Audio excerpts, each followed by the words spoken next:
Very nice to have the folks from Black Magic joining us here in Kissimmee. Some great products. I remember using bleach white when I was a kid on my dad's Impala, and they are the official shine of Carcassist. And if you want to spruce that car up, hit it with a little Black Magic. And it's time now for one of our Black Magic Shining Stars here in Kissimmee 2012, and it's on deck with Stephen Cox. Oh boy, you could just get so spoiled on these Shelby Hertzes. This is a magnificent GT350H from 1966. It's coming up as lot S133, and there's just so much to rave about with these cars. This one is done in red and gold, and of course they just ran like a scared cat. And at this point in time, you had the satisfaction of knowing it was genuinely built by Shelby America. It was not built, things had not really reverted back to the Ford factory yet. So this is a real piece of history. It's coming your way in about 15 minutes.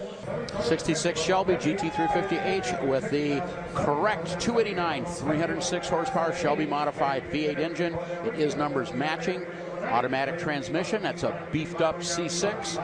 One of 50 red Hertz Shelbys with the gold stripe. Are we sure it's the right engine? Because a lot of these engines didn't go back to the dealer with the car. Right. There's an old story that there's really some truth to this. These are, of course, were the weekend rental racers. You would take this car, rent it for the weekend, go race it on Saturday and Sunday, return it to the car rental agency on Monday. And if you had a spare afternoon, I mean, yeah, a lot of guys would take the 289 out and put the high horsepower big motor in their Mustang, and who's to know the difference?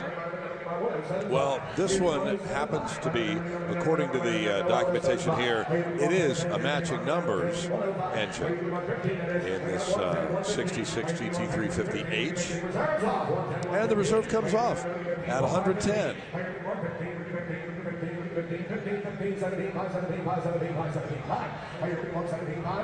What a great campaign that was for Shelby back in the mid to the late 60s with these Hertz rent-a-cars. That program, of course, reignited interest in the Shelby cars in '06 when they did exactly the same thing. History repeated itself, Stephen. He's still riding this wave 45 years later. I mean, whatever he did worked.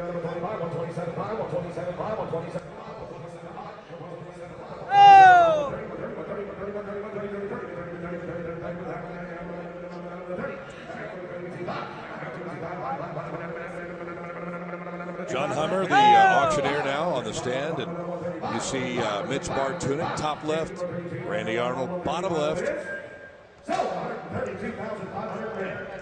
There it is. Put that in the book. 132.5 on the GT350H.